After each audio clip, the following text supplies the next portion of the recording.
జై శ్రీమన్నారాయణ. వాతజాతం నమామి. భగవద్బంధువులారా, హనుమంతుడు చాలా గొప్ప మహానుభావుడు.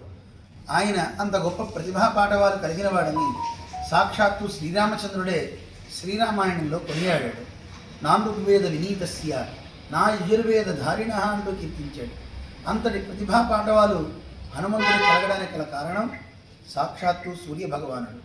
ఆయనే గురువై ఆంజనేయ స్వామికి ఎన్నో విద్యలు నేర్పాడు. అలాంటి సూర్యుని యొక్క ప్రధానమైన మాసం ఈ మాఘమాసం. మాఘమాసంలో సప్తమి చాలా విశేషమైనది. రథసప్తమి అంటారు.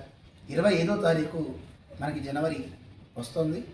ఆ జనవరి 25వ తారీఖు నాడు మన విజయకీలాద్రి క్షేత్రంలో రథసప్తమి సందర్భంగా అరుణ పారాయణ కార్యక్రమాలు, విశేషించి ఆదిత్య హృదయ పారాయణ మన స్వామివారితో మనం చేసుకుంటాం. ఇంకా విశేషించి మనకి ఎన్నో ఆటంకాలు వస్తుంటాయి అన్ని కార్యక్రమాల్లో.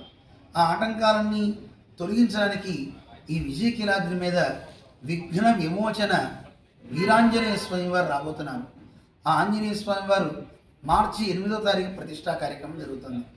దానికి అంగంగా 40 రోజుల ముందు అంటే సరిగ్గా రథసప్తమి.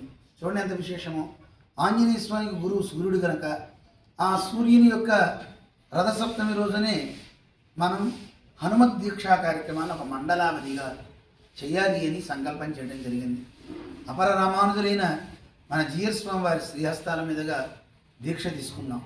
అందరం కలిసి ఈ దీక్షని స్వీకరించి ఆంజనేయ స్వామి వారి ఆవిర్భావం వరకు అంటే మార్చి 8వ తారీఖు దాకా ఈ దీక్ష కొనసాగించి ఇక్కడ ఆంజనేయ స్వామి వారిని ప్రతిష్ఠితం కాగానే అందరం దీక్షా ఉద్వాసన చేసి హనుమంతుడిని లోపల ఆవాహన చేసుకున్నాం, సుప్రతిష్ఠితుని చేసుకున్నాం.